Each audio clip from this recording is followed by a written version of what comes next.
It is the bronze final, Japan versus Poland. So let's quickly have a look at their matches so far in the competition. Well, both of these teams obviously made it to the semifinal. Poland lost against France and Japan lost against Italy. But if we go into the details of these matches, you'll actually see that it was very close, and it could have gone either way. So first up, let's jump into Italy versus Japan.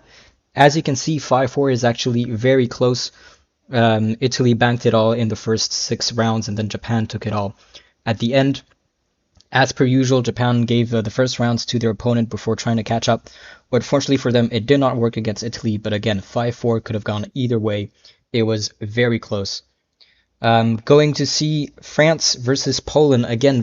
Some very surprising moments in this match where Poland actually led for a couple of rounds over there, leading 3-2 against France. That was the first time that Poland or that France was led during the competition, and I think that's actually also the most rounds scored against France from any team in the recent years in the eSailing Nations Cup. So the first round to kick off today's match, the bronze final, is going to be, as usual, the 2v2 mixed star race. And with me today is Arthur, aka Cube, who you've seen before from Belgium. Arthur, how are you doing? Hello, Oscar. Good afternoon, everyone. Yeah, doing very well, thank you. It's great to hear. And also with us is Kevin Fiance, who you've also seen several times before in this competition. Kevin, how are you doing? Good, thank you. Looking forward to this matchup. I think Japan and Poland are fairly evenly matched. I think we're going to see a really good fight here. Yep, absolutely. And both teams actually put up a fight against well, Italy and France. So for sure, this is going to be a very tight match. Just waiting for the players to join the water, and we'll be kicking off this match today. What can you tell us about the lineup from both teams, Arthur, maybe? So looking at the lineup on the Polish team, we can see that they're using the same two players as they did in their match against France. So it's Sedlofin and Aquila Antilla. And then from the Japanese, we see Kanako and Yutsuki, also two usual suspects for the 2v2 race. So very accustomed players to this format, and let's hope to see a nice and close battle.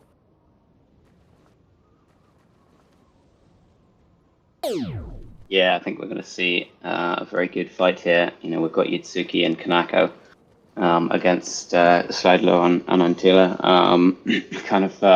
I guess, kind of one strong boat on each side and one slightly weaker boat. So it's quite a nice matchup. I think we'll probably see the usual kind of star race here where everything will go down to the last 50 meters. And we'll see all the main plays probably on the last downwind. 20 seconds to go. It looks to me like we're already in the right shift. Poland's quite nicely leading into the line, but Japan has a hold on the Polish boat next to the committee boat. We're probably going to end up getting a penalty here. What do you think, Arthur? Yeah, so one boat locked up there at the committee boat, and it's a start, and that's a clear start from Yutsuki, who's off in first place, but closely followed by the two Polish players, sandwiching him from both sides. Kanako was the one that got pushed out at the start. Has a little bit of trouble there getting back to the fleet. Currently, we see that right-hand shift, which is leading the two teams over to the left-hand side, where there also seems to be a little bit more pressure.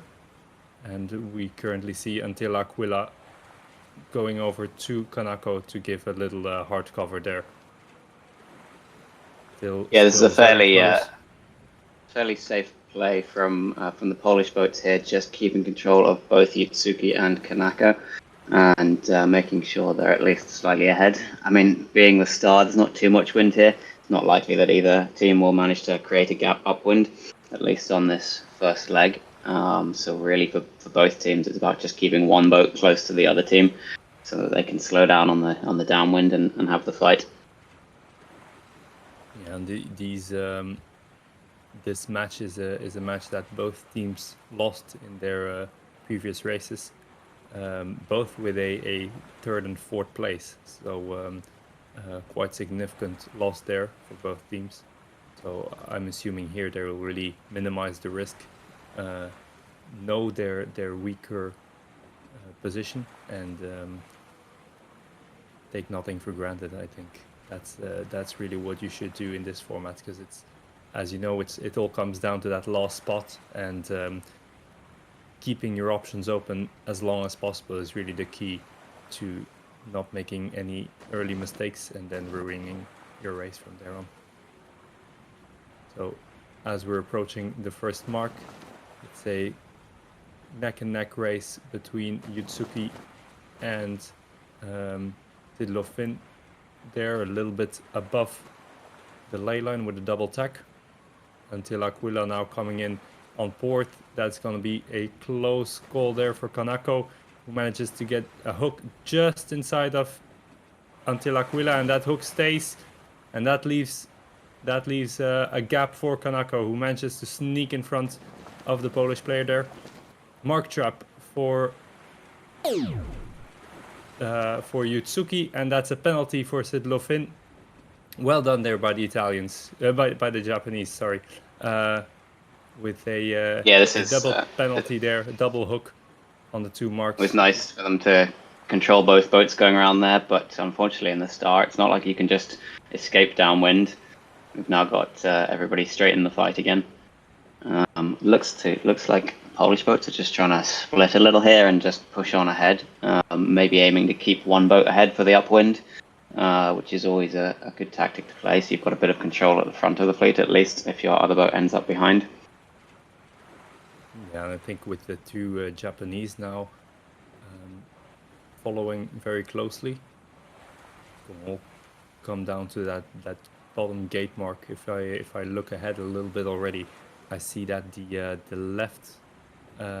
left-hand side seems to be a bit favored, and with the wind now turning to that left-hand side as well, it's definitely going to be that mark that they'll try to round, and we see all four boats go towards that side of the course. Yutsuki, yeah, for sure, trying a left there. And Seidler just getting stuck in the middle there. Yutsuki had the overlap on the mark room. Interesting there, Kanako and Seidler deciding to take the other mark when this upwind is clearly left favoured. So that has actually put Poland at a slight disadvantage here. If Yutsuki could put some cover on Seidler, this would potentially put the Polish back a bit more. They're in the darker pressure here, which I can't see the wind speeds on the boats, but I'm guessing the darker pressure here is going to be around 23 to 25 knots, which we can see now. Seidler is just slowing down quite a lot more. I think with the wind shadow on him, he's losing about half a knot to the Japanese boats, which in this slightly higher pressure in the star can be a big disadvantage. Luckily, though, for the Polish boats, the pressure is dropping a bit as they get up the beat here, so staying in the shadow shouldn't be too much of a problem as the wind drops slightly. And Until Aquila has played a nice tactic, just keeping out of the way, keeping the boat moving on the left-hand side, and getting back into it a bit while the Japanese boats are in a attacking battle, just closing the gap again. I think the Japanese are doing quite a nice job here of making sure the Polish boats are behind them. Maybe with a bit more pressure earlier on in the beat, they could have cleared this up and taken the win on the upwind here. But they've let Until Aquila just take the left-hand side here, clean, and I think the Polish boats will be close enough again for a fight downwind. Remember, going around the windward mark, you can still catch up with about 45 meters gap, or even a little bit more than that. So I think the Polish will have more than enough here to get the wind shadow on as they hit the wing mark.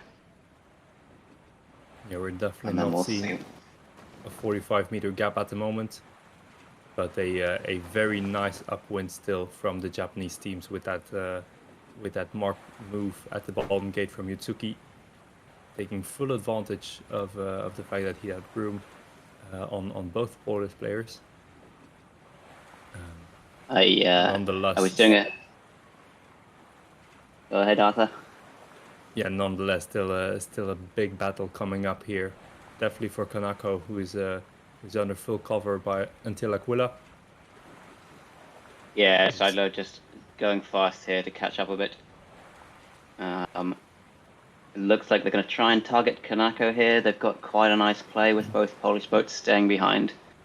And they've got control on Kanako nicely here. Perhaps they'll just try and keep one boat to windward of Kanako and the other boat to leeward. Focus on one boat here and take a late penalty near the line. Yeah, and with that, with that accentuated left-hand shift, it's not going to be super easy to come back towards the line, as for the Japanese they might still have some clear wind. That's what we see right now with Sid Lofin, who is almost on top of Yutsuki, but still has difficulties covering him. So it's really Antela Aquila that has to come in, create a sandwich situation. Yeah, this is a really nice play from Poland. This is really strong. Just keeping one boat to windward of Yutsuki, one boat to leeward, keeping them nice and slow, but keeping control, and just waiting for the right time to take the penalty. Yeah, and Yutsuki is doing exactly what should be done right now, which is attack the boat on windward, which is Antela Aquila now. I think this is a critical mistake here, possibly, where Sidelow has just gone to leeward of Kanako and let Yutsuki take control of Antela Aquila. With the second penalty, though, there maybe Antela Aquila can just go for the line now. If both Polish boats go straight for the line, I think Antela Aquila can beat Kanako now that she's come out of penalty first. And there we see it. They're going to get across the line just in front of the Japanese boats. Very nicely played. And that's a win for Poland with 1 and 2. Yeah, beautiful comeback there from Sid Lofin with that that final move. I think I thought as well that they put themselves in quite difficult position there, the Polish players. But yeah, good job there with the timing of that penalty. I was a little bit worried when Sidelow went to the left-hand side again, very near to the finish line, but luckily managed to put that penalty on. But yeah, very nice tactics. I was doing some training with the Polish team earlier today in the Star 2v2, trying to get them some last-minute practice, and maybe this is a tactic they've picked up from that. This is very similar to how we were training with them earlier today. Yeah, I'm sure practice is definitely needed in the Nations Cup if you want to be good and you want to win a medal in this event. You have to get your coordination right, and I think we're seeing that on both teams. We saw it on the downwind gate with Japan, but in the final downwind we saw it again with the Polish team, and it all came down to the last meter, as as it so often does. Beautiful race. Yeah, that's just it. It's that tactics in that last 50 meters. It's just so key in the Star 2v2. Yeah, and it also reflects, I would say, on the rest of the race, where you can see that compared to other boats in the Star, you don't see that much aggressivity in those earlier legs, just because the players know that in the end it's all gonna come down to that last downwind. So you just want to minimize damage, stay as close together as possible, and then find a way to solve it in the last downwind. Yeah.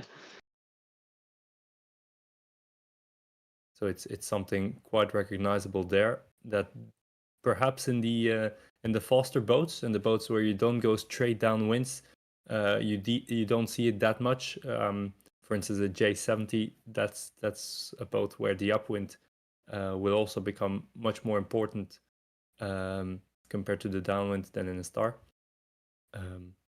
However, we're not going to the J70 yet, as race 2 is coming up, and that is the 3v3 offshore racer. Again, a race that both teams lost in their previous matches during the semifinals. They both lost their match with 9-12. So those were close races till the end from both teams. And I again expect a very close race now between Poland and Japan. Now lining up for the start with 35 seconds to go. Again, we see a sort of matching up between a Polish and a Japanese player every time, both on the committee sides. in the middle and then towards the pin end. So it's a nice spread from both teams, and they all seem to be doing individual match racing there. Yeah, there's a lot of aggression here at the pre-start. A lot of penalties, a lot of aggression. One Japanese boat coming in for a penalty start, Kazuki. I'm going to go for the penalty start and just take the starboard side of the course, which is never a bad tactic in the offshore, because the starboard side of the course always has strong advantage. And OCS from two boats, Tim Janek and Mui Mui over at the pin, just fighting a bit too hard, and both of them over the line. Yeah, but a beautiful pen start there from Kazuki, and another fake tag from Yutsuki, which gave a penalty to Wari 79. So well done there by the two Japanese players, and that's going to give them a possibly a 1-2 advantage going into this race. However, it looks like Wari got out a penalty very strong, and still has the upper hand on Yutsuki. So yeah, this fight, I think, between Yutsuki and Wari on this first upwind is going to be fairly critical, because if one of these boats loses or takes a penalty, that gives the other team a clear lead with a 1-2 or 1-3. At the moment, though, they're both just slowing each other down in this luffing battle. Yutsuki goes for the tack, and Wari misses the dial down. Perhaps a little bit more anticipation in that, and he could have nailed the dial down and given Yutsuki the penalty. But we've got Kazuki coming in on starboard, who might be able to get a clean line here on Wari, and Wari has nowhere to go with Yutsuki sitting underneath. It's going to have to be a tack out. Nice taking advantage of the situation there by the Japanese players. But actually, with all the other fighting going on, Tim Janek over on the left-hand side has managed to get fairly close again. And Furmansky, even though they're on the wrong side of the shift, they're still pretty close. So I don't think anything has been won or lost yet.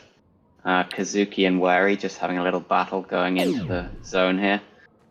And Kazuki very nicely just broke the overlap going into the zone and took priority. So now the Japanese actually have got at least one boat ahead, but definitely two. And it looks to me like Yutsuki is just doing a nice mark trap here, just to slow up the rest of the fleet. Let Kazuki take the first position and go clean ahead, which makes their job at the back much easier. As soon as you have first place in the 3v3, everything else becomes much easier. Yeah, exactly. So with that first place for Japan right now, it seems to be well secured if they don't come back. It's all about looking at the back of the fleet now. If Japan doesn't finish last, they have this race win. So it's going to be a focus now on the back of the fleet, where we see Yutsuki and Wari. Yutsuki now being attacked by Tim Janek, trying to slow him down on that downwind. Remember, in those offshore racers, you have a very, very long wind shadow, and the boats aren't very quick. So it's going to be a long downwind. But that doesn't mean nothing can happen there. And a beautiful penalty from Yutsuki to Tim Janek, who managed to hook a starboard port penalty there. Well executed. And he's also making a mark trap. And another penalty there at the mark. Yutsuki going for the split now.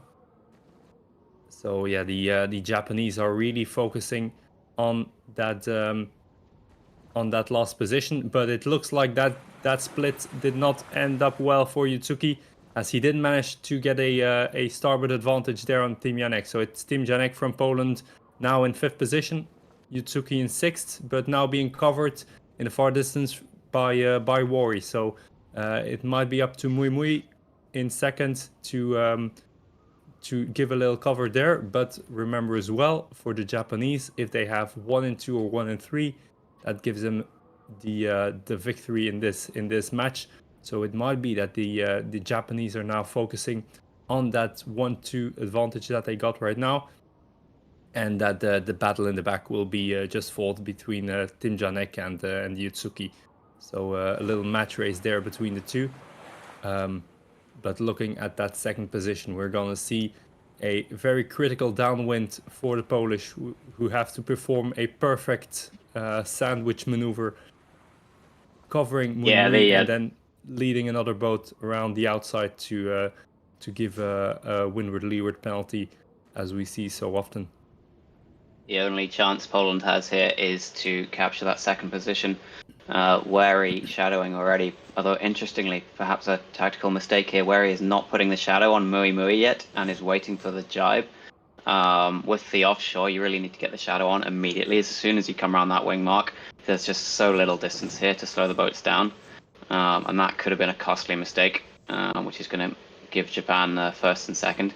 Because in this race, Poland needed to put Mui Mui back 2 places in order to secure a win here. And there's just not enough distance here. They've got 200 meters left to go. And I don't think there's enough distance to slow down Mui Mui, even to get them out of second place. I think Japan played very strongly on the first downwind and going around the gate, making sure to get Mui Mui into a second place position. And there's Kazuki over the line and Mui Mui in 1-2, which gives Japan the win. Yeah, so indeed, very very important takeaway from this match. If you're in the offshore racer, do not wait till that jibe on starboard to cover the boat in front, because that does not give you enough distance, and that's what we saw just here with the Polish, who tried to perform that maneuver on Mui Mui, but there just isn't enough distance really. And I think even if you make this leg slightly longer, it's not like it came down to a few meters at the end. There was still a pretty big distance, so you really have to be aggressive if you're following on the downwind. Have a hard love and immediately try to cover that boat in front. You have got that big and that very long wind shadow, so you really have to use it to its full potential. Yeah, it's not as strong a wind shadow as perhaps the J70 or some of the other boats. So especially when you're in a situation like that where you've got whether your opponents have got 1 and 2, you've just got to be laser focused on killing that second boat as soon as possible. Don't let them get any distance. Don't let them get anywhere. Just kill them and get your boats ahead. Because even taking a penalty with that short downwind, not particularly strong wind shadow. Even taking a penalty and just keeping on moving, the Japanese boat only had to finish 3rd place there to still secure the win. So early penalties, keeping control early. I think the Japanese just played that race very nicely. Good, strong tactics in the race. Good awareness of which positions they needed. Good awareness early on, just letting their first boat get away and have a clean first place to make it easy for the fight in the back. That mark trap going around the wing mark on the first leg just really nicely secured a strong lead early on for Japan. A lot of what the Japanese players told me coming into this match is that they've been focusing on those key tactical decisions that they can make after their loss against Italy. They've been focusing on what simple key moves they can make in the race, which will give them that advantage, and which areas they can quickly control. To make sure they can take the advantage over Poland. Yeah, next up we have the 4v4 J70 race, a race that Poland managed to win against France. Japan lost this race against Italy. So we have Poland, which seemed to be a little bit the favorite team coming up to this race. And as we saw in the previous races, it's very close to those teams. So little advantage might be crucial here to get the lead in this bronze final of the Nations Cup. 15 seconds to go. All boats seem to be pretty well lined up. No penalty starts to be seen. It's a clear start at the moment. We see Poland trying to do a little hook there on the committee side, not working, and that is a clear start from all the teams. A penalty start, or at least what it looks to be like, from Yuko on the committee boat, coming out of that penalty, but being a little bit covered by Frumanski. So, yeah, I wouldn't say the most successful start there from Yuko. On the other hand, we have Kazuki and Mui Mui, who managed to do slightly better start. Kazuki now. Yeah, I would say the Japanese. I think I would say the Japanese probably had a slightly stronger start there with Kazuki and Mui Mui in the middle, as you pointed out. We've got the shift coming right, so Yuko was probably right to try and take advantage in that penalty start, but Furmansky was actually very smart and just tacked straight off from the committee boat on top of Yuko, forcing Yuko to come out of the penalty underneath, and now has got control over Yuko on the left-hand side, in the middle of the fleet, until Aquila actually jibing around there to get out of the shadow of Mui Mui and Ozil. I think the Japanese, even with his right shift coming, the Japanese have got a fairly strong position in the middle. And Furmansky might be the only hope of the Polish as they come into the windward mark, but we'll see how much distance Timianic and Wary can get as this shift neutralizes a little bit. You can see it starting to neutralize already, but then it's going to go hard right again, I think. Which is going to give the advantage here to Yuko, who has played a very smart move and just banged the right-hand corner. Get into the shift, and we'll probably get launched into first place here. As we see, yeah, we can see the middle windsock shifting now. Here comes the right shift coming on fairly hard. There's a big fight in the middle with Furmansky and Mui Mui, kind of just slowing things down a bit. Furmansky very keen to just keep Mui Mui behind and hold that position at the front. I think if I was Furmansky in this position, I would not be trying to fight not too much in this, and try and keep ahead to make sure that you don't let the Japanese boats get too far. There's a dial down coming from Yuko straight into Furmansky. Too focused on the fight there and didn't see Yuko coming. Just not quite there in time, but Yuko has put the pressure on Furmansky and might well be able to secure a very strong position at the front here for the Japanese. And Akila over on the starboard ley line is almost the only other Japanese boat that can do it, the Polish boat that can do any damage here. And they really need to break up and keep control of at least 2 Japanese boats here in order to stay in the game. Yeah, Poland what do here. you think, Arthur? What are the key tactical plays?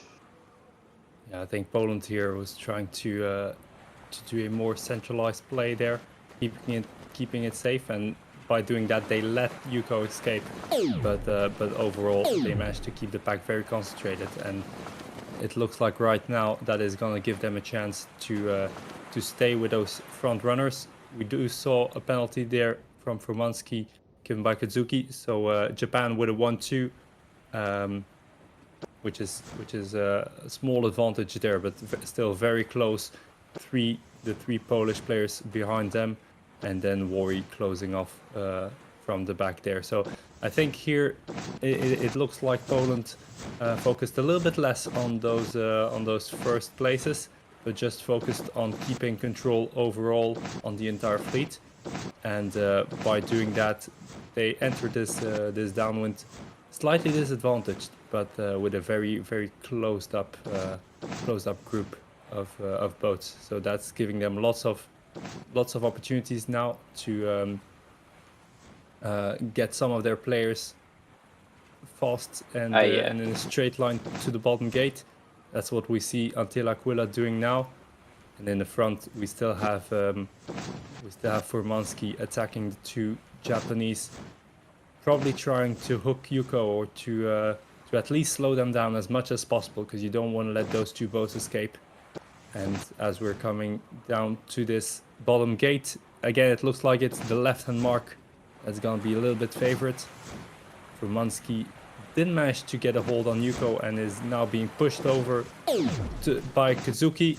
Penalty to Furmansky, beautifully executed by Kazuki just before the mark zone there. So very nice timing from the Japanese players. That's giving a two boat lead now for the Japanese. So quite important, I would say, going into this second upwind, is that penalty at the last downwind and at the gate. And it looks like the Japanese are currently controlling the fleet.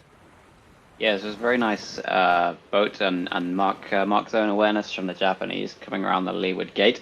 But with the 2 Japanese boats at the back, I missed the fight going around the gate at the bottom with the trailing boats. But the Polish have very nicely managed to put themselves right in the middle of the fleet here, and just put a big wind block on the 2 Japanese boats at the back, which at the moment, to me, looks like the Japanese have got 1, 2, and 7, 8, which is a losing position. And the Polish boats really have the upper hand here because they've already got the Japanese boats behind them in the upwind. The Japanese are going to have to be very careful about how they play this and make some key tactical decisions here, because they've got their two boats at the front who can do a lot of control with these Polish boats or slow them down, but they don't want to let too many Polish boats past or have too much of a fight here. Or maybe they think they can get Mui Mui or Ozil close enough to be able to maybe fight 2v1 on the boat at the back. Oh, we have Timjanek and Mui Mui on the left-hand side on the port ley line, just getting into a very close fight here. Mui Mui actually has the advantage, so the Japanese have now pulled back one boat and got the upper hand. With the Japanese having 1 and 2, all they really need to do is make sure that they don't have the last place, and the two Japanese boats at the back can play 2v1 on Timjanek and push Timjanek behind and take a victory. Yeah, I don't think we can exclude those two Polish boats, which are closely following our Japanese leaders. So Wari and Formansky there are well within wind shadow reach on the downwind. So even that 1-2 lead for the Japanese is not secured yet. So for the Japanese now, it looks like it's going to be quite a difficult battle on the downwind, as they have a team that is completely spread out over the leaderboard. And now it's going to be very close to see here. Yeah, if the Japanese boats can stay ahead at the front, then Mui Mui has played an incredibly smart play here by slowing down Timjanek and putting Timjanek well behind.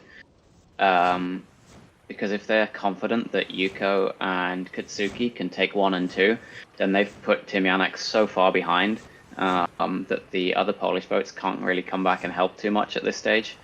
I'm surprised to see Ozil going so far ahead, maybe actually just pushing the Polish boats, because the Polish boats have to stay ahead of Ozil as well, and not let them get too far ahead. I say I was surprised because I was kind of expecting to see Ozil and Mui Mui just play 2v1 against Timjanek at the back. 1v1 in the J70 can sometimes be a difficult play, but we know that Mui Mui is a strong J70 player, although Timjanek is definitely not a weak player. But maybe Mui Mui is confident that they can just win this 1v1 and keep the victory. At the front, it looks like Kazuki is clean ahead, but Yuko has now got caught up with Wary and Formansky, who are trying to put the pressure on. I think Yuko has probably just about got enough space here that they can get across the line first. It's a critical penalty right before the line. Wary manages to take second place. Formansky third. Yuko all the way down to fourth. That could have been a critical move for the Japanese. Yeah, big risk there from the Polish, who decided to keep fighting at the front of the fleet instead of focusing on the back there, and that meant that they left Timjanek on its own, facing Mui Mui. So that race is actually going to be quite important there, as right now it looks like it is Poland winning this race. And looking at the results, I'm gonna have a little count there. So indeed we have a tied situation, and in case of a tie, it is first place that loses the match. So in this case, that will be Poland taking the victory in this 4v4 J70. Beautifully played. And I think in the end, it all came down to that that penalty that they managed to give to Yuko there. So really close one. You almost called it, Gavin, that Yuko was gonna pass and finish in second. So yeah, it was, I'll agree, super close. But yeah, I think it was the risk to make, and they Poland made the right call there to keep focusing on that second boat on Yuko. I think the very strong wind gust on that downwind made it a little bit difficult, but they had just enough distance to get in front before the finish line. And then really what happened at the back of the fleet, the battle between Mui Mui and Timjanek, didn't even make any more difference. It was all already played by those first four finishers. Yeah, for sure. That last little bit at the line was a risky move from the Polish, but definitely the smart move there at the end when managing to get 2 boats ahead with that penalty right at the critical point. I think Poland had a strong position on that second upwind, keeping the middle of the fleet and pushing the 2 front Japanese boats ahead. But then I guess it was Mui, wasn't it, on the second upwind, who managed to pull some distance back and just get back in the fight again. Yeah, true. So And going at the into moment, I have to say, I really can't see any team being more dominant than the other. So this race here is going to be quite interesting. The 3v3 F50, as this is the only race that both these teams managed to win in the semifinals. So 2 very strong teams here for the 3v3 F50, and that's going to determine whether we see a 3-1 lead for Japan, a 2-2 draw, or a 3-1 lead for Poland. Sorry, in this bronze final. So 18 seconds to go, 17 seconds to go. We seem to see a lineup from the back as opposed to some flying starts that we used to see earlier, and it's very difficult to see there. But I think that is a disconnection or a boat that is not moving from the Polish team there. So it's going to be interesting to see what will be decided by the race committee, if that boat was disconnected before the race started, or if the disconnection only happened later. It's very weird to see this boat not moving at all, but also not being disconnected from the server. So let's see. I'm not seeing any chat in the messages from the teams yet, but maybe they're just trying to figure out what's going on. The boats at the front are still racing, and at the moment the Japanese at the front have got a fairly strong position, I think. Just keeping control of Lazy Lady and Schleidlow. Although the Polish now have got starboard advantage in that shift and maybe actually taking control. If the Polish boats can maintain their lead at the front here, they can still win this race with 1 boat down. If they keep 1 and 2 or 1 and 3, then that's still a win for them. So perhaps actually the Polish boats here can do the usually unthinkable and win 2v3 against the Japanese, which would be a very strong victory.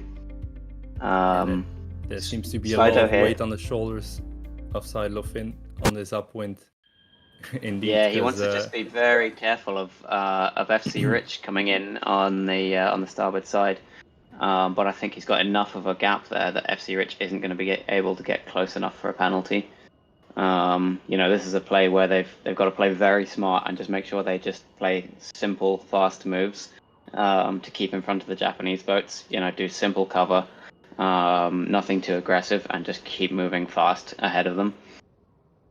Yeah, and definitely for the Polish, it's important here to not give wind shadow to each other, as we see Lazy Lady doing just that. And it looks like you see their mark roundings are just not as fast, not as smooth as they should be when you're leading a 1-2 and you just want to go fast. That's the only thing they should care about now with this lead. If you go fast, you take the right shifts, then you should be clear on top. But of course, having 2 team members so close to each other, it's always going to lead to difficulties, and you need to communicate extremely well where you're going to go, when you're going to attack, and where you're going to position yourselves as to not cover each other, and still maintain control over the Japanese boats. Yeah, I think going around that windward mark, we almost saw some friendly fire between Seidlow and Lazy Lady. Maybe they weren't quite clearly communicating on who was going to do which move. And now this downwind gate is going to be critical because FC Rich is right behind. Seidlow just takes the penalty there, but hopefully not too much aggression and they can just put themselves back ahead again. Yeah, very smart play there from Schleidlow, giving the penalty to make sure that FC Rich was behind and then going into the lifting side of the course. It looks like we're going to have a little bit of a left shift here and then maybe neutralizing, although the left shift is already in. FC Rich is the boat that we want to pay attention to here, who is the Japanese boat that has the potential to put the penalty on Slide-Low Fin once Slide-Low tacks onto port. It's really going to be critical here as to whether that neutralizing shift comes in time, that Slide-Low can get clean across FC Rich.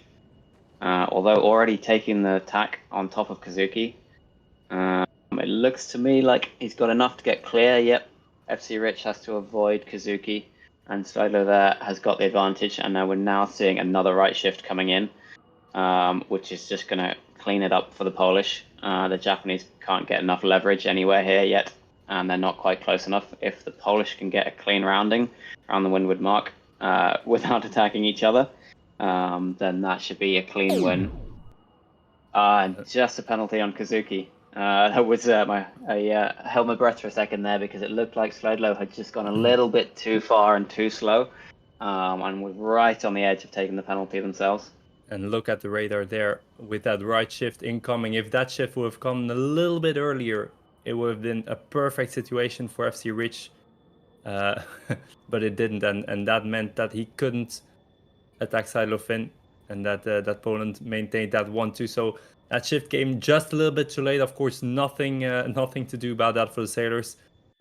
You have to sail with what you get, and unfortunately for the Japanese, there was just not enough room for any big opportunities there in that race. So a 1-2 finish from the Polish team, and that is gonna put them into a 3-1 lead against Japan in this eSailing Nations Cup bronze final. Yeah, really surprising result there, I think, for me. I was expecting the Japanese to be very strong again in the F50. We saw them against Italy, performing very strongly in the F50. They've got a lot of very good, strong F50 boats in their squad. And those were two races, the 3v3 F50 and the 2v2 F50, two races that I was really expecting to go quite clearly to Japan, just with their strength in them. Although when I was talking with the Polish players before the match, they agreed that the Japanese were strong in F50, but they thought they could easily beat them. And here we go, there's the proof. Even 2 against 3, they could still easily beat them. Yeah, luckily they had a good start, because otherwise there would have been no chance at all. It's still interesting to see that we haven't received any information about a disconnect from the Polish team in the pre-start. So I'm assuming it was just a regular disconnection after the 1 minute signal before the start. So nothing happens then, and then it's just a race with the boats that you have available. So in this case, that was a 2v3. And it seemed like the Polish didn't even need a third boat in their team. So well played by them. Yeah, that's definitely put Poland on the advantage here with a 3-1 lead. Even psychologically, that's strong for the Japanese to have lost in a 3v2 situation like that. It's going to put them psychologically on the back foot, and they'll be looking to try and clean up the next few races. The 5v5 though is quite a different race, and fleet tactics are a lot stronger than some of the team tactics, and we know the Japanese are very strong in this. We've got KGR, Yuko, Vegas, and Kanako, who are all very strong fleet racers. So perhaps we'll be able to see the Japanese take a bit of this back. We're still missing one Japanese boat as well. I think potentially the depth in skill between the two teams might make a slight difference in the 5v5s. We see a bit more skill in the depth of the Japanese team than perhaps the Polish team, and if they can take advantage of that in these races with more boats, then maybe they can keep ahead. Though at least so far that didn't work for them in the J70 4v4. Maybe for the 5v5 it will. One of the things that the Japanese players told me is that they were trying to focus on winning this early, trying to stack their stronger players in the early races and try and clean up the result as early as they could in this competition. Unfortunately, that's not gone their way so far. But they were trying to rely on their key players and the strength of their key players in the early races to take the wins. Whereas Poland, in contrast, told me that they were trying to keep more of a balanced lineup with a target to win every single race.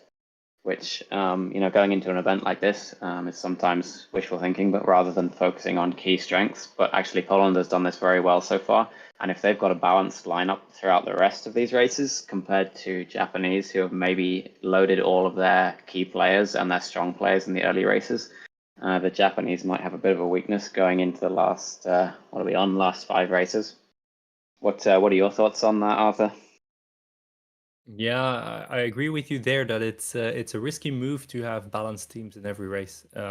Even looking at the past races from both teams, we saw Japan against Italy, where Italy won the match early on, but Japan had a big comeback in those last 3 races that they won in a beautiful way.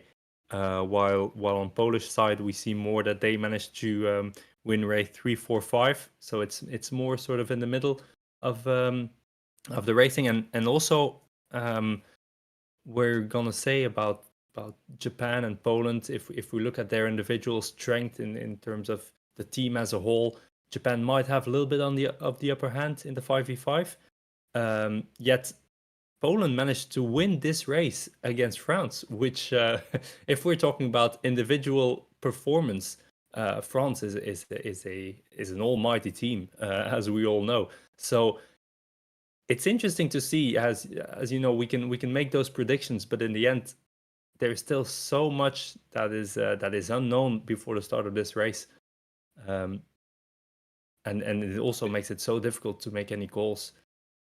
As long as we haven't seen that start, usually the start is very important in those big races. As a team, you don't want to lose the lead early on, but other than that, it can come down to so many aspects. And as I'm saying that, there goes the countdown. 1 minute to go. Once the start gun goes and everybody's, or at least in the last 10 seconds, and when the penalties start to count, taking a penalty in the NACRA is so expensive, so costly, because you get so much because of the speed and so much of a slowdown. Taking a penalty can mean the end of a race here. So we're going to see boats either trying to give penalties or just keep clean, and get a nice start so they can get moving. Yeah, Polish fleet are going in fairly early. Yeah, I was just gonna say, going in early is really the risk that you're taking now, because as those penalties are so costly, you want to stay behind as long as possible, so you don't have a boat coming from behind trying to hook you and give you a Rule 11 penalty.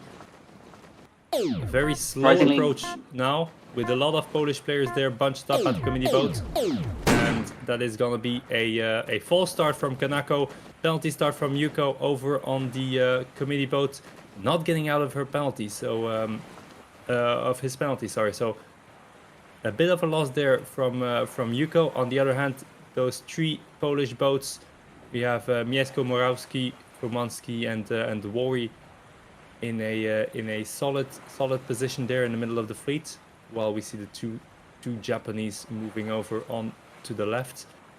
Interesting shift, and possibly a strong gust there on that left hand side, I would say. Yeah, it's going a little bit left, but I'm not sure about that wind. It looks like it's going to shift left very slightly and then go back right again.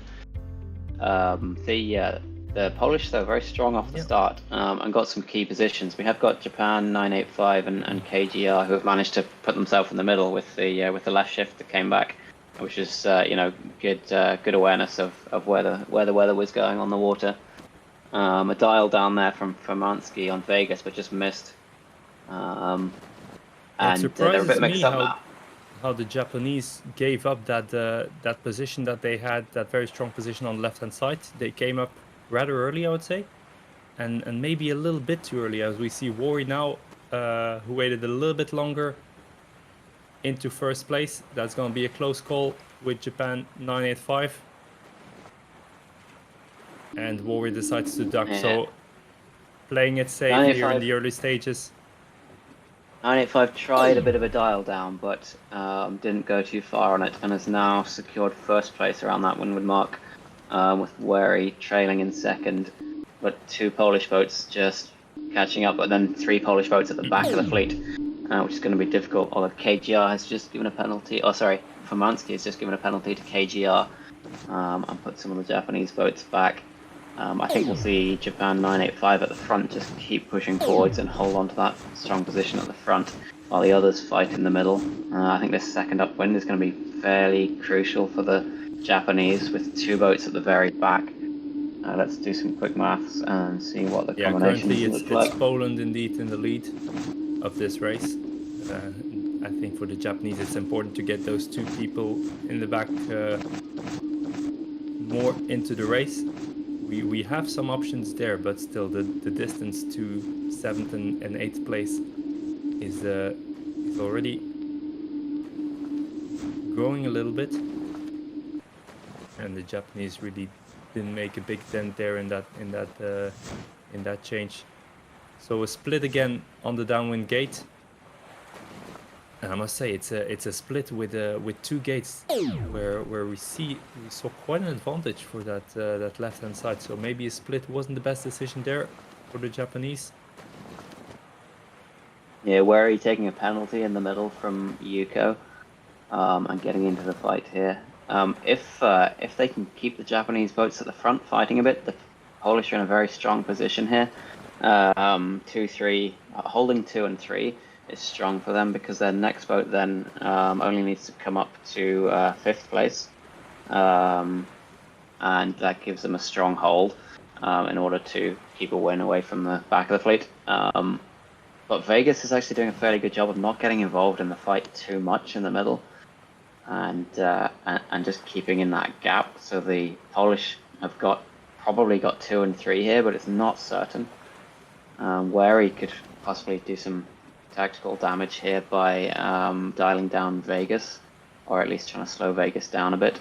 Again, this is one of these things that they need to do it sooner rather than later to make sure they can get their boats in key positions. They have got 2 Japanese boats right at the back though, and maybe that's enough for them right now, because that would give them, at the moment, with that penalty on Vegas from Fomansky, which is very nice, that gives the Polish 2-3 and probably 4-5. Yep, 2-3, 4-5, which is going to be a win. Japanese, Vegas and Yuko have to try and kill Andre and Wary. It's the only opportunity they have. A bad penalty on Vegas going around the wind mark.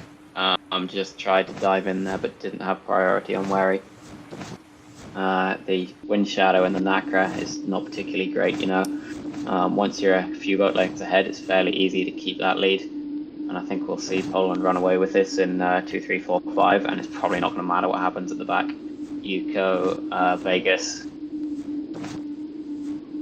and Vegas are just stuck ahead. Stuck at the back. And now we've got 2, 3, 4, 5, 6 for the Polish. Very strong finish.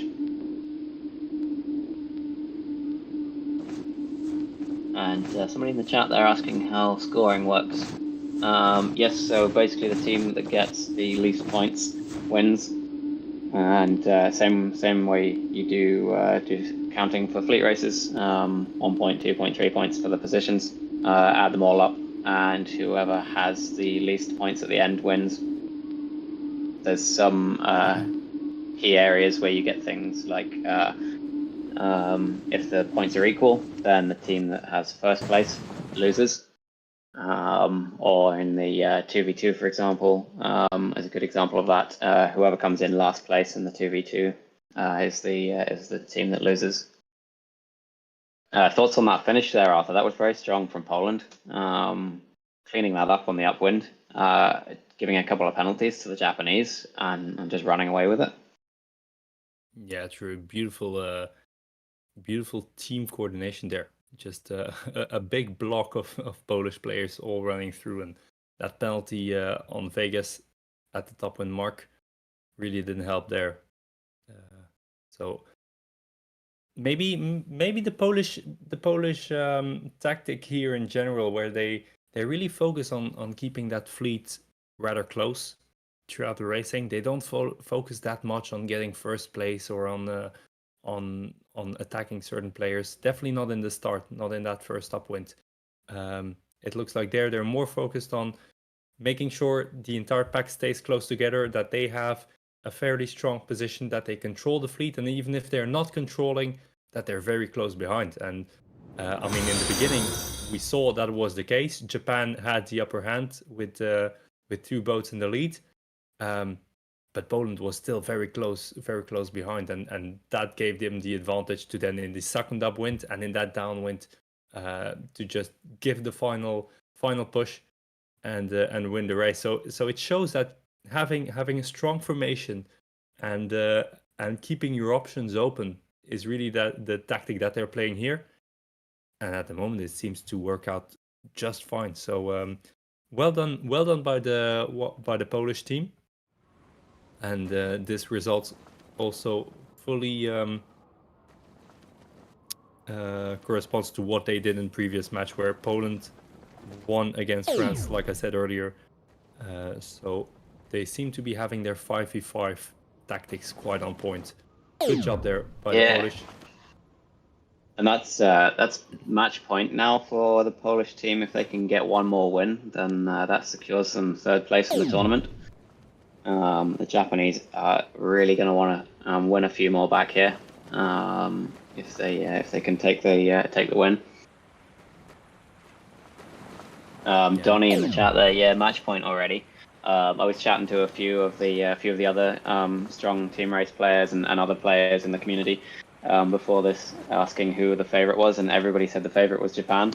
So Poland here really just mixing things up, showing a bit more strength. Yeah, but we know how strong Japan is in those later matches. So the game is definitely not over, but it is full pressure on right now. Clear start from all the teams. Penalty, friendly fire on Mui Mui, but a penalty start that was quite successful for Kazuki on the right-hand side. And over on the left-hand side, it seems like Sidlofin from the Polish team is controlling the fleet over there. So Japan and Poland, they both have, I would say, 2 boats in a good position. But after that, it's 2 Japanese followed by 2 Polish players. So overall, in my eyes, Japan a little bit with the upper hand right now. What do you think? Yeah, in my eyes, the Japanese have definitely got the upper hand here. Kazuki made a nice penalty start on the start line. Took that starboard advantage into the lifting tack, or able to get onto the lifting tack in time. And the Japanese have got a strong advantage here on the starboard side of the course. But perhaps more critically is the Polish have got a disadvantage with Mieszko, Korba, and Lazy Lady just kind of stuck in the middle of the fleet here, or stuck in the middle of the course behind the Japanese boats, being forced to go behind all the shadows. So if the Japanese can keep 3 ahead, that's a win. The Polish, I think, in the middle of the start line were maybe not quite as tactically strong when the start gun went. And the Japanese maybe showing some strength here in the depths of their team, able to get some nice clean starts. Over on the left-hand side then, Kazuki tacking on top of Finn, just to keep some control. Again, KGR is going to do the same on Lazy Lady. At this point, the front 3 Japanese boats are just looking to close out the back of the fleet. Doesn't really matter as long as Ozil can keep moving fast. It doesn't really matter right now because the Japanese can just control the front with these 3 boats. And they want to try and make sure they can get all 3 around the windward mark first, make that, about 20-meter gap that they need in order to be able to get out of the wind shadow downwind and take an easy win. Yeah, I wasn't expecting that right-hand shift there to be strong enough for the Japanese to get 3 boats in front. But yeah, it was, and that position now is quite strong for them. With the Polish having to cover on top of each other, so. Yeah, Lazy Lady there decided to go longer over the ley line to avoid covering, which was possibly a little bit of a mistake because it left a bit of a gap. But Schleidlow has managed to use that left-hand side, the port ley line, to just get in and keep in touch. That's going to be our important fight here, is Schleidlow against Mui, which at the moment is the only chance the Polish have. They've got to slow down Mui, kill them, and put them further back. Because the Japanese have got 2 ahead. The Polish need to put Mui and Ozil at the back of the fleet. Yeah, exactly. From a lot of possible scenarios, they all narrowed it down to one scenario for the Polish, which is to just put those 2 Japanese players all the way in the back in 7th and 8th position. And a nice penalty there, yeah. Yeah, beautiful start of that strategy. So Mui with a penalty, but over on the back, it's one of the Polish. It's Korba with a penalty as well. So Japan fighting back, and is definitely not going to make it easy for the Polish here. Yeah, there's a nice tactical play for Ozil, which is just to slow down these other 2 Polish boats. If Ozil can slow down the other 2 Polish boats and just let Mui keep moving ahead, then the Polish have got no chance of winning this. Yeah, by creating what the Polish are going to do now with Lazy Lady over on that left-hand side, because it looks like, I mean, to me, that distance to place 1 and 2 is really big. So if I were them, I would focus maybe a little bit more on the back of the fleet, where they have Korba now quite behind, I'd say, and in a dangerous position there. So with only Sidlow Finn being able to slow down Mui and Ozil, I don't know if that's enough to secure their position. So yeah, I'm not sure tactic. about not sure about the Polish tactic over on the left-hand side of the course. You've got Mieszko and Lazy Lady really just banging the left-hand corner, getting to that port ley line and tacking. But we can see the shift is going hard right. Now they are in the pressure, but the pressure doesn't matter too much in the laser. No. They're getting a little bit extra speed here, but this shift is going to be hard coming in on the left-hand side. That maybe it's just going to put them at a disadvantage because the shift is coming so hard. Schleidlow over on the right-hand side, though, has nicely put control over on both Mui and Ozil. And has just put a nice bit of pressure on both of them, which should hopefully let Mieszko and Lazy Lady just get back in that gap in between. They've still got to get the Japanese boats behind Korba and get Korba back up. I think it would be wise for Schleidlow to probably slow down a bit, maybe try and give a penalty to Ozil and just compress that back of the fleet a bit so they can control the Japanese players as they hit the downwind. Lazy Lady is pushing on ahead, and that's not a great tactic at all when they need to be killing these Japanese boats at the back. Maybe just hanging on a bit and keeping close so that they have another boat for the fight if they need it. It's very easy to just accidentally take a penalty in the laser when you're going downwind. Yeah, exactly. Having 4 boats all together from the same team, it's going to be quite difficult to avoid penalties. So maybe that's what they're doing there by sending 1 boat ahead and say we'll solve it with 3. It's more than enough. But the Japanese here are playing a very interesting game, splitting up the distance between Ozil and Mui in the back. So Mui really slowing down Korba to full extent, and it's working beautifully with a mark trap on that second mark. Korba almost at the full stop, no speed at all, and that difference is growing and growing. Meanwhile, yeah, this is a really key tactic. Yeah, the Polish are not able to slow down Ozil, and that's the key point here. Finally a penalty on the Japanese player. So let's follow here very closely. So they have to keep that cover on. They have to keep the Japanese player in a penalty, slow him down as much as possible. But that's not going to be easy. And there he comes out of the penalty. Advantage there. Poland needs to find another opportunity, but they can't do so. And that is Japan finishing in 4th position and giving them the win in this race number 6. So match point, but the game isn't over yet. Good job by Japan. Yeah, it's very smart play at the back by Mui. The Japanese there, whoever's calling their tactics, was spot on with that. All they needed to do at the back was make sure that Mui Mui kept Schleidlow as slow as possible, kept them way back, and just let Ozil go ahead. Because then all Ozil needed to do was, stick it on VMG and head for the finish line. And as long as Schleidlow was slowed down and couldn't catch up, it wouldn't really matter how many penalties the Polish had given to Ozil. If there's enough of a gap there, Ozil's always going to finish ahead of Schleidlow. So very smart play, keeping those key positions at the right time. It's one of the things that the Japanese team said to me that they were focusing on after the Italian match, was just making sure they knew what the key strategies were to get strong holds in the right parts of the fleet, that they would then have the advantage and make it easier for themselves. Yeah, I fully agree, and it also shows how much stronger a mark trap is in a slowdown while you're still going upwind. So that's what Mui Mui did at that second mark.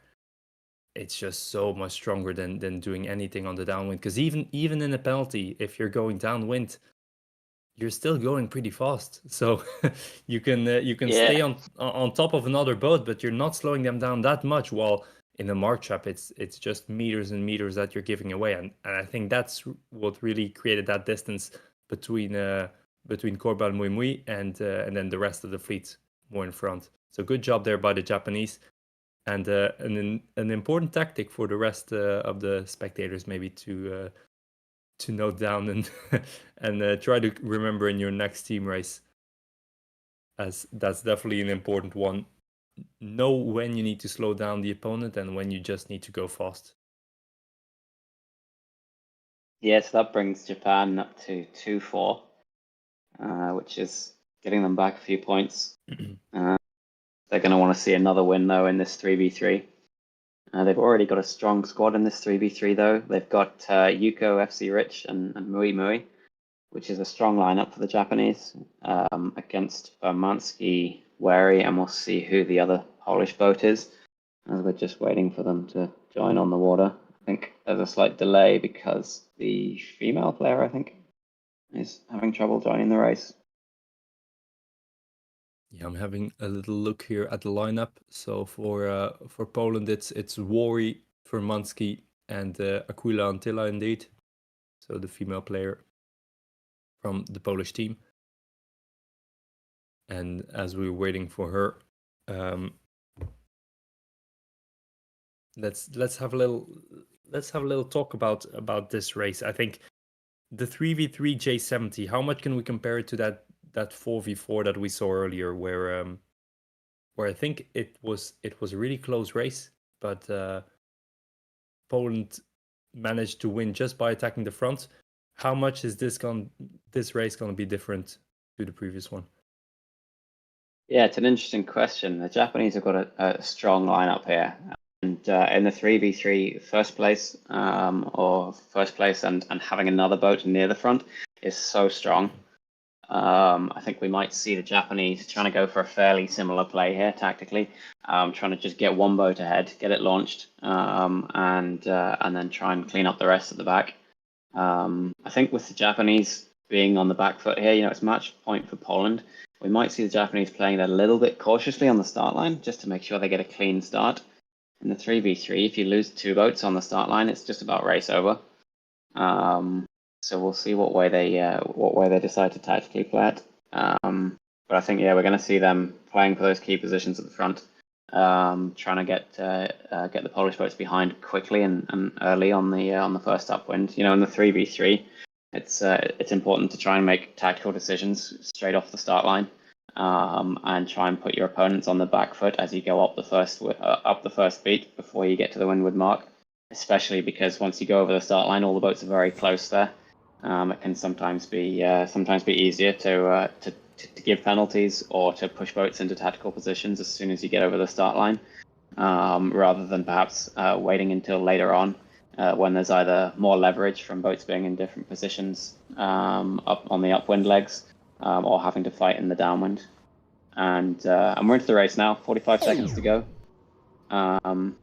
Wind to me looks like we're going to have a hard left shift as they come over the start line, and we'll see where they line up. At the moment, a couple of Polish boats kind of hanging around fairly early here. Some penalties to the Japanese, and then one Polish boat and one Japanese boat coming in quite late, maybe trying to get a hook. Still got 20 seconds to go though, and they're all getting quite close to the line.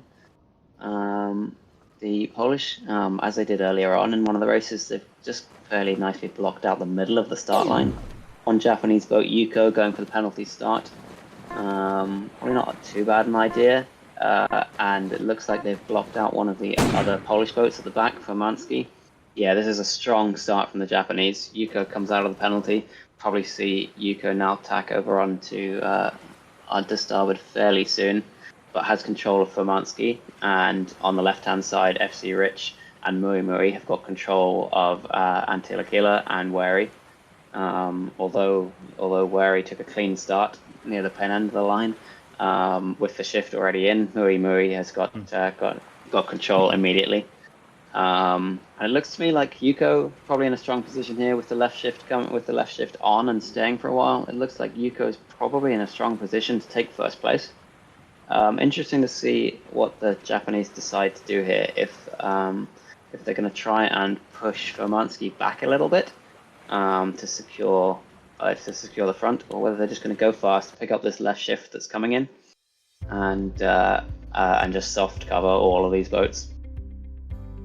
Yeah, it looks like that left shift is going to be the deciding factor here.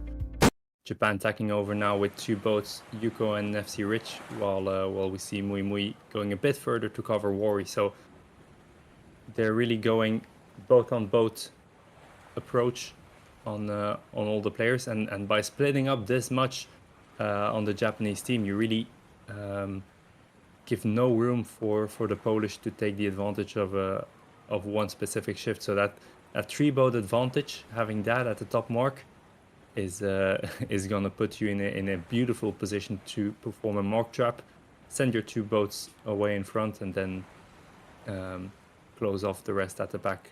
And it looks like the Japanese are doing exactly that. And looking at the radar, we don't see any big shifts coming up right now. Wind seems to be neutralizing at the top of the fleet. So now the question is, who's going to do the mark trap? Yeah, with this like fairly wide spread the Japanese have got, they've covered their chances in case a big shift comes from one side or the other. And FC Rich in the middle, whichever way the shifts go, the Japanese are always going to have 1 and 2 here, and the Polish are just stuck behind. I think Furmansky is probably the only hope here, the only Polish boat that's close enough to get to second place, but we're going to see one of the Japanese boats do a mark trap at the windward mark, and just slow down the Polish boats, let 2 Japanese boats go ahead, and then that should be race over for a Japanese win. I think it's going to be Mui Mui with the mark trap. Looks like the sensible one. Yep, there's putting on the brakes already. Waiting for the Polish boats to come in, and we'll just give a few penalties, slow them down a bit, and make sure that the 2 Japanese boats at the front can get clean on the downwind without any wind shadow. And 1-2, as we know, in the 3v3 is a clean win. Yeah, we've got Mick in the chat there. Mark trap and win. Exactly. Simple play. Get 2 boats ahead. Third boat kills the other boats, kills the opposition, slows them down, and simple win. And with what Yuko's got 100-meter lead on the next Polish boat, unless something surprising happens, then there's no way that the Polish are going to get anywhere close enough to the Japanese to get back a win on this one. So super strong play from the Japanese at the start. A really nice clean start. Took advantage of the key positions into the shift, closed out the Polish behind them, and made sure to get 2 boats clean ahead. Yeah, and it also shows the importance of a penalty start in some crucial positions, as now Japanese managed to get 3 boats all very close to the committee end when starting. If you don't have one of them do a penalty start, that's going to be fairly difficult to do. So good choice there to send Yuko away with a penalty. I think that really made a big dent in the Polish lineup on that first upwind, where they managed to get a top 3 advantage. Yeah, you're right. The And penalty it looks start like the race is over now. I agree with that one. The two boats at the front are so far ahead. We'll see the Polish split the course here. Fomansky going hard left, and Antila Aquila going hard right. Common tactic when you're behind because Mui can't cover both boats. If you split the course, one boat bangs the left-hand corner, one boat bangs the right-hand corner. You can hope on one of those boats getting enough leverage in the shift that they might get close enough to the front. Honestly, there's so much of a distance here, so much of a gap to 1 and 2. It's not likely, but it's their only chance of playing anything. But yeah, the penalty start was a smart move from the Japanese with that shift that was coming in. Also a smart move sometimes in the team racing, just to clean up the start line a bit. Give your other two boats space to either get in a fight or give themselves a clean start and send one of your boats over to the starboard advantage. Doesn't always work in the J70 because you have to have the shift in the right direction, and it's also slightly harder if you've got an opponent's boat doing a normal start at the committee boat. In the J70, then it's fairly easy for that boat to just tack onto port straight into the boat who's doing the penalty start, and ruin the advantage that the penalty start might have given them.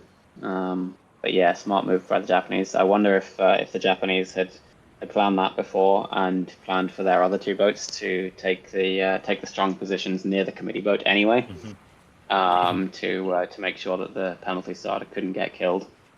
In that left shift they had anyway, it was a strong starting position. Yeah, it also makes a difference, of course, that we didn't really see any penalty starts from the Polish team.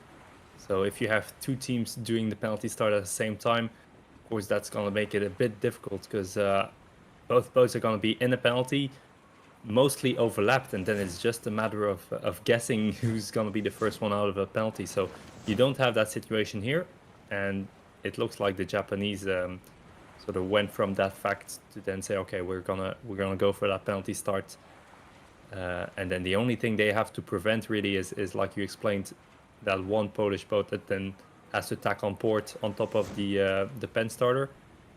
But as they had two boats on committee end, they completely blocked that option for the Polish. So it looks like a textbook penalty start. And if you're interested in team racing and you want to improve, definitely save this recording, save this race, and analyze that start, because that is how you want to start a 3v3. And yeah, the victory for Japan is going to be quite certain now. While we're in this last downwind leg, so that's going to put our score at a 4-3 for Japan. 2 more races to go. After that, a 2v2 F50 and a 5v5 49er. 2 races that the Japanese won against Italy. Poland, on the other hand, lost both of those races against France. So again, we see a little bit of a dominance there from the Japanese team, and let's hope for them that they're going to be able to perform the same way against Poland, because we're still in a match point scenario. So every race win for the Polish can be the decisive one, but they still have to do it. And right now it seems to be quite difficult for the Polish to get a hang on the Japanese in those smaller smaller fleets, where the start is so important, and Japanese are very, very coordinated at the moment. Yeah, with 2 races to go, this really strong win, it's psychologically gonna be good for the Japanese. Give them some confidence going into the last 2 races.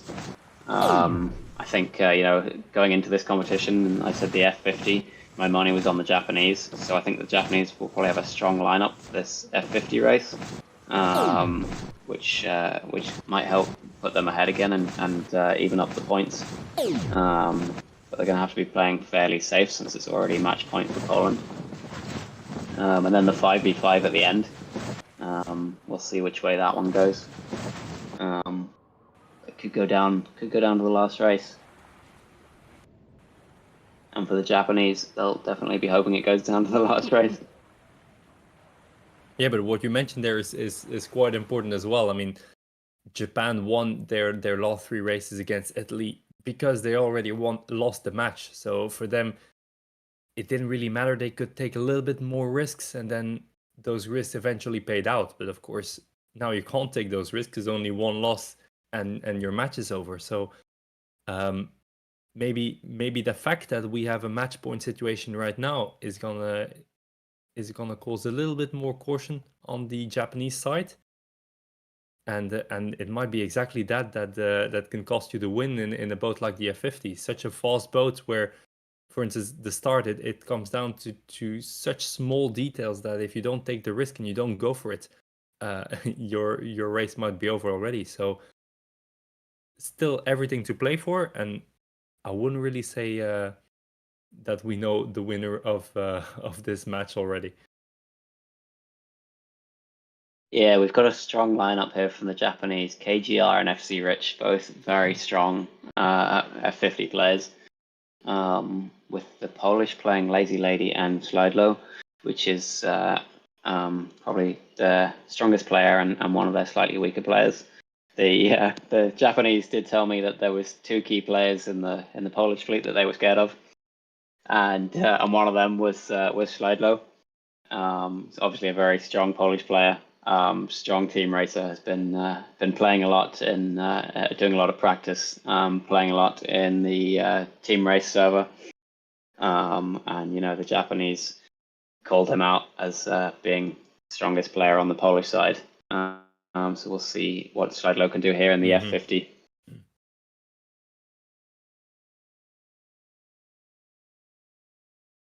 Yeah, so we see in the arena that all 4 boats have joined the race. So we're waiting for the start signal here by the race officials.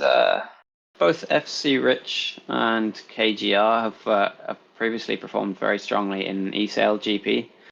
I think FC Rich was in one of the finals, if my memory is correct. Do you remember, Arthur? Yeah, I do think so. I'm not 100% sure, but I do recognize their names in some of those eSail GP finals. So a little bit of friendly fire there between the Japanese boats, but it's early on. Doesn't really matter. FC Rich taking a penalty. We've got FC Rich and Slidlow going to the front of the box. yeah, Just kind of keeping out of the way. We'll see what tactics they play here. Obviously, speed is so crucial on the F50 start line. But being a 2v2, there's other tactics where you can just make sure you have control of one boat.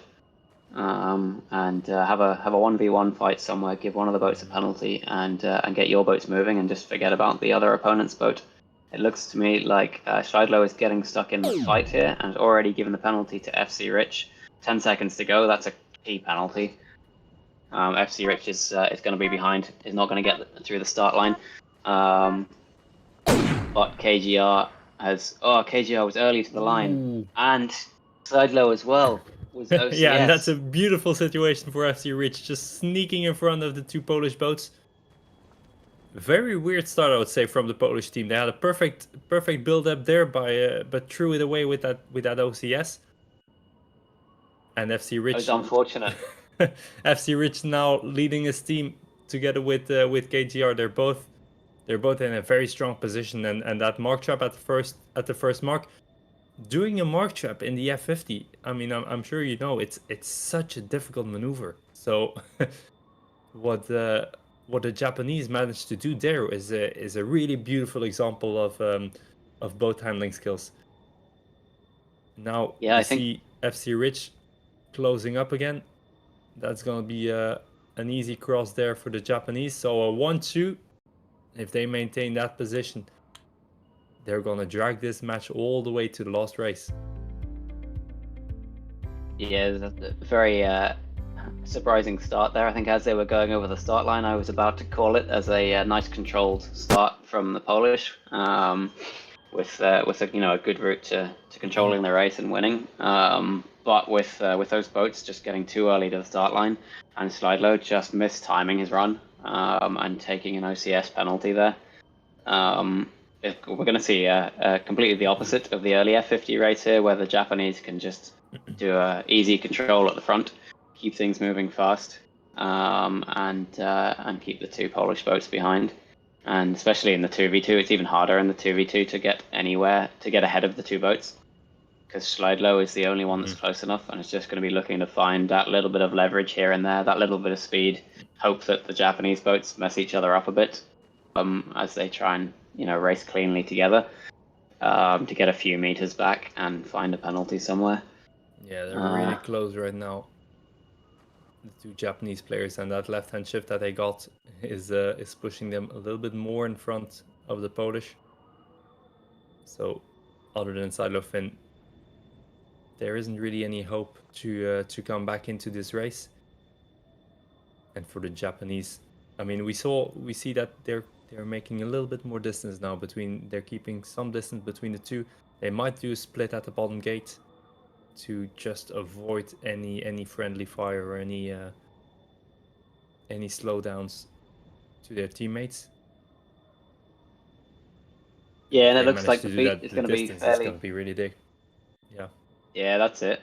The beat looks to be fairly one-sided, with the advantage being getting into the left shift, and probably just continuing in that left shift. It's already in. Schleidlow can't go any further left at this point without losing distance. It looks like the Japanese are just going to keep going to the right-hand corner. Yeah, that's probably the best thing that Schleidlow can do here. Instead of following them, go to the other side of the course. Try and create some kind of leverage. Try and create some kind of an advantage. Yeah. So interestingly, he's tacked back already. I think in that position, I maybe would have just gone all the way to the left-hand boundary. But perhaps just reacting to FC Rich's tack and trying to do the opposite to the Japanese boats. If he can go the opposite direction, the shift is fairly obviously going to stay on the left, but maybe if Schleidlow can go the opposite direction, get a little bit more pressure, maybe get a little bit of an advantage. It's the only option that they have. Yeah, by following, you're not gonna catch the boat in front of you, but of course those shifts are still very important, and it looks like the Polish just cannot get the advantage there on their side. The Japanese, on the other hand, are playing a beautiful upwind, keeping perfect distance between the two. No slowdowns whatsoever. Maybe here a little bit on that ley line, but that's really minimal damage for their teammate.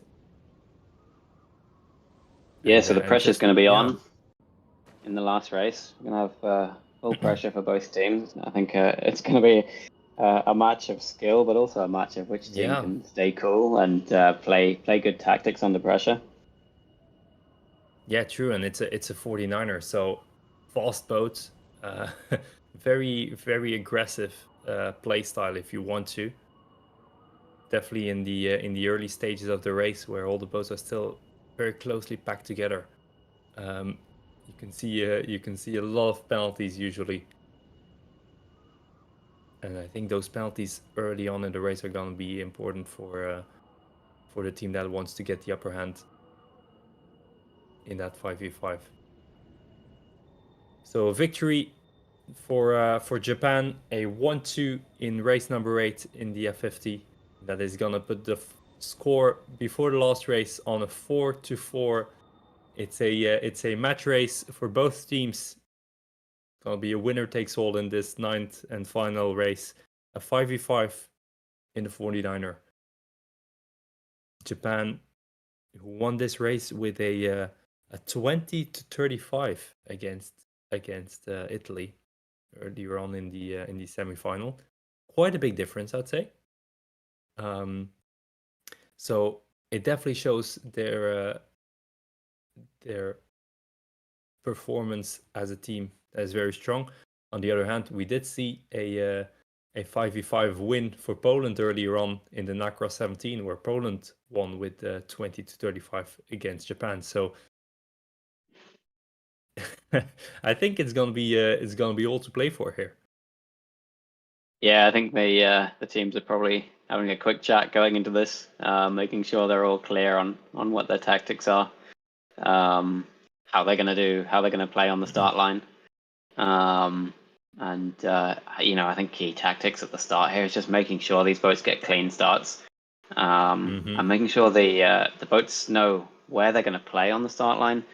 If they have tactics in their team of who's going to position themselves near the committee boat, middle of the line, pin end, or boats that are going to take penalty starts, Really clear communication in the teams on who's doing what in those positions is going to be critical to just getting a fast start. But also at the end of the day, just making sure that that every boat in their team gets across the line clean, without a penalty, without OCS, and can keep moving.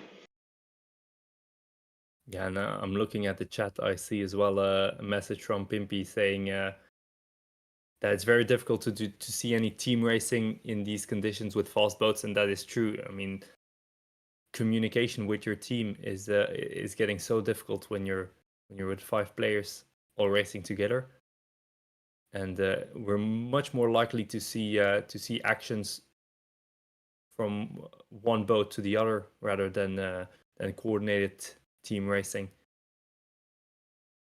So possibly some very nice moves upcoming in this last match. Looking at the arena, we have 8 boats in. We are waiting for 2 more. It's like there, 2 more Polish players joining The arena. Japanese are ready to go, but we're waiting on 2 Polish players. Maybe they're still doing the pre-race pep talk, trying to calm the nerves and get ready to go. You know, this is a strong Japanese squad they're up against. Vegas, 985, Ozil, FC Rich, Yuko. Strong Japanese boats, all really good fleet races. I think you have every right to be scared of this Japanese lineup. But the Polish also strong. We've got Mieszko, Andrzej, and Antila Kila. Strong fleet racers. And, getting across the start line, getting a good advantage, going to the right side of the course and everything is fleet race tactics, or experience in fleet race is strong here. Got one, just one Polish boat left to enter the race. Antila Kila has made a tactical decision to play in a slightly different shade of blue. Maybe the light blue is slightly faster, I think. Maybe they've been polishing the hull there, and the light blue one is just a bit quicker. Yeah, exactly. Let's hope it's not soap that's left on the boat. Is that legal in virtual racing? I wouldn't know if you're allowed to pollute the virtual oceans, to be honest. But I would assume not so, because I quite like the dark blue shade in this game. I wouldn't like it to turn green or any other color. Yeah, some players play in fleet racing in that dark blue shade, and some of the other teams, the British, we've always played in that dark blue. There's some players who will tell you that the dark blue gives you a very slight tactical advantage because it's harder to see on the minimap, because the shade of the dark blue blends in with the background, and in 2D and on the minimap it makes you slightly harder to see, which for some people maybe a slight tactical advantage. Maybe in the 5v5 you've got a lot of boats here. If it's not easy to quickly see where the opponents are, you might gain some advantage. White, I think, obviously sticks out. It's really easy to see white boats. Really easy to see what they're doing and how they're maneuvering. What's your favorite color to play in, Arthur? What's your tactical advantage? I mean, to be honest, I don't.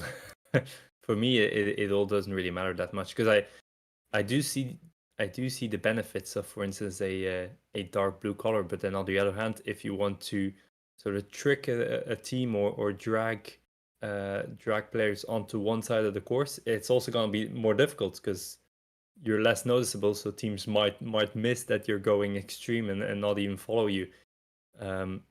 So I think it has advantages and disadvantages here. And maybe right. It has to do with how you like to play as a team. If you like to play more aggressive, or more sort of sneaky, where you send your boats to the sides of the course and then hope for that magical shift that's going to push you into first place. However, though, we saw from the Polish that they really didn't do any of that, and that they were more focused on staying in the middle, controlling the fleet. I think from a mental point of view, it's also going to be an important race, because I mean, we have the Japanese who just won the previous 3 races, but then we have the Polish who won the previous 5v5. So both teams have reasons to believe that they can win this race and win the match. But as we know, there's only one team that can do so. And Poland Yeah, we've got a little just... bit of a problem. The Polish fleet have got a problem getting into this race. Maybe can't get in with the password. So it's who are we waiting on? Korba has an issue getting in. So we're just waiting to see if they can do that. That's not going to be good for the nerves for the Polish team. Maybe the Japanese gives the Japanese a time to just relax a bit and prepare themselves for the race, while the Polish are frantically trying to get in. But I think we're going to have time to wait here. And I think we've just had a boat join. Yep, Yeah. Korba is in now. Yeah, perfect. That So we're means able we've to got- start the race with the same lineups as predicted at the beginning of this event. Let's hope we don't get any disconnections there. Yeah, we've got the two stronger Polish boats, Wary and Schleidlow, are not in this race. They've already played all their races and they're playing a different lineup for this one. So the Japanese are probably going to try and take advantage of that, try and take advantage of potentially having the stronger lineup in this. But I'm sure that Schleidlow is on the voice comms with the rest of the Polish players here, probably calling tactics, giving them advice on which side of the course to go and where the shifts are coming from. Yeah, indeed, having that advisor that can sort of give you the overview, so you can focus on your own boat and your opponent's. I'm seeing the Polish That'll be lining up important. fairly early again here, actually, and the Japanese just hanging back a bit. We've got one boat, a Polish boat, going for a penalty start. It is Mieszko. Maybe changed their mind and now coming back. Maybe they're just going to try and win the pin. Yeah, exactly. It looks to be they look to be indecisive a bit, but from the Polish team, I would say they're really focusing on that middle of the line. Yeah, we've seen the same in most of the races. Yeah, and with 3 seconds to go, we see a clear start from most boats. It's one OCS, yeah, from Mieszko Morawski from the Polish team, and I didn't see where our penalty starter ended up. The penalty starter was Mieszko. Tried the penalty start, but just misjudged it. Crossed the line too early. Yeah, so then the front line that we see are all normal starters, as we should maybe call them. I would say a bit of a lead there for the Japanese teams, who have both the extremes. Poland has the middle of the course, but they're just a little bit behind in that banana shape that we see here on the screen. Japan 985, strong tactical play there, just going onto the starboard tack, giving the penalty to Andres J. Didn't really see much attempt for Andres J to avoid the penalty. Maybe wasn't expecting it, maybe was looking somewhere else on the course when it happened. But Japan 985 has given the Japanese a strong advantage now, with FC Rich, Japan 985 and Ozil all coming over to the port ley line now. And Yuko as well. I missed Yuko in the middle. We see a little shift there coming in on the left hand side. Looks like all the boats saw that, and maybe it was the Polish that went a little bit too much to the right, didn't tack early enough. Because those three Japanese players in front are gonna have quite some advantage, and we can see the same on the leaderboard, where it's mostly white colored in front and dark blue in the back. So I think if Japan can get rid of Yuko, then that simplifies their job here, and they can get 3 boats ahead. If one of these 3 can give a penalty to Yuko on the way around. We've got Korba in the mix as well now, actually. I wasn't expecting Korba to get quite so much advantage on that shift. So the Polish have now got 2 boats. Sorry, I'm looking at the wrong boat. It's 1 boat at the front. keep looking at Yuko's sail, thinking it's a Polish boat. Yeah. It's not got the same white color. Yeah, indeed, a bit confusing there. So it's indeed. Maybe that was their Korba. tactical play, because they confused me. I mean, on the other hand, Poland does have the light blue skin, so they both have one player that's a bit out of tune with the rest of their team. Yeah, Korba is the key one to watch here, because Korba needs to try and break up this 1-2-3 at the front. Yeah. Needs to do something to kill somebody here. Yeah, and that's working perfectly. Penalty on Japan 985 with minimal losses to the front two runners, but we see FC Rich already closing up. Yeah, this is a problem for the Polish, because FC Rich and Japan 985 are right there, and there's no other Polish boats close. Korba needs to make a tactical play here to kill both of these Japanese boats and slow them down. And get some of these Polish boats back in play. The trailing Polish boats need to concentrate on just not fighting, just going fast, getting as close as they can to 985 and FC Rich, while Korba slows them down. Yeah, exactly. Ozil has done a nice play here, and just getting the tack, as well as Yuko, getting the tack on Korba, closing Korba out. This is going to be very difficult for the Polish to bring this back, but Korba's just got to try and stay ahead of 985 and FC Rich and try and bring his teammates back into play.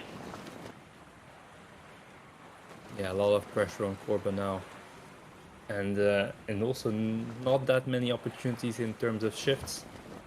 Wind seems to be fairly constant. A little bit more pressure on the left-hand side. That pressure might be important in the 49er, where every knot of wind gives you quite a significant speed advantage. So that's also what we can see, that most of the Polish players have chosen that left-hand side to focus on. Yeah, the Japanese have split the course though, and have got Yuko and who was the other boat? Yuko and 985 going over to the starboard ley line with Ozil and who's the other one? FC Rich on the port ley line, which has just nicely given them control of the entire course here. Meant that the Polish boats couldn't go too far on either direction to get any leverage. Just really smart tactical play in terms of putting the boats and controlling the fleet. And that's 3 boats clean ahead. 4.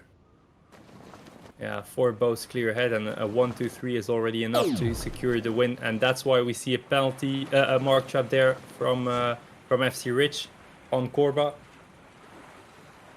And it looks like FC Rich is gonna keep the Polish boats behind and send his team to victory.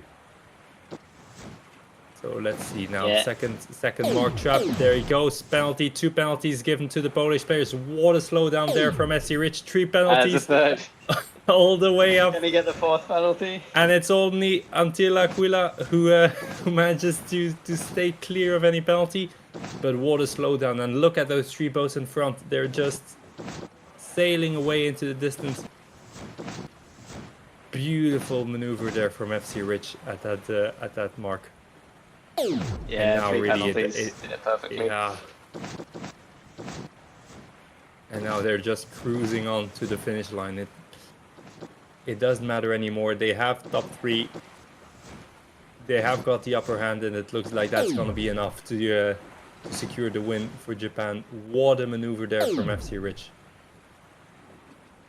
Yeah, very good awareness that all they needed was that 1-2-3, and whatever happens behind 1-2-3 doesn't make any difference. As long as they slowed down those trailing Polish boats, it was game over for Poland. So really strong finish from the Japanese. You know, they lost a few races early on, but really showed strength here at the end. Cleaned up those key simple tactical plays where it really counted. FC Rich not even bothering to go through the finish line.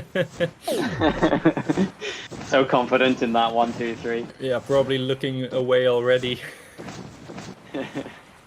Cracking open the champagne. I give this. There we have confirmation. So it's a 26 points for Japan versus Poland, and that's going to be enough for a victory. What a race. Yeah, that was a great comeback from the Japanese, going from Mm-hmm. what were they, 4-1 down, Yeah. to bringing that big victory back to a 5-4. I think we saw similar things happen in some of the group stage with Japan, where they lost key races early on, and then pulled it back at the end. I think it showed a lot of strength in that 5v5 in the 49er. And the 4v4, the Ilka 4v4, just some really strong tactical plays to keep the Polish out of contention. And maybe that was the advantage here for the Japanese, just knowing when to play those key tactics. Although they lost some early ones on some costly mistakes, but very strong from both sides. 5-4 is a very close match. Yeah, they did the same indeed in the group stage against Germany. Germany 2-0 ahead, and Japan still taking the 3-2 victory at the end. So it looks like they just did a copy paste, and and they quite like being put under pressure to then strike at the end and take the victory. So beautiful race this afternoon or this morning or this evening, wherever you might be across the world. What a way to showcase eSailing and team racing. Yeah, it's been great. I think we'll definitely see both teams back again next year. Hopefully, we'll have more nations in next year, and we'll see some of the regulars like the Spanish and the British back in the mix, and see these teams increasing. Here we see the route to the final, which we've got France versus Italy tomorrow night, 9 p.m. CET. And that gives the Japanese 3rd place and the Polish 4th place.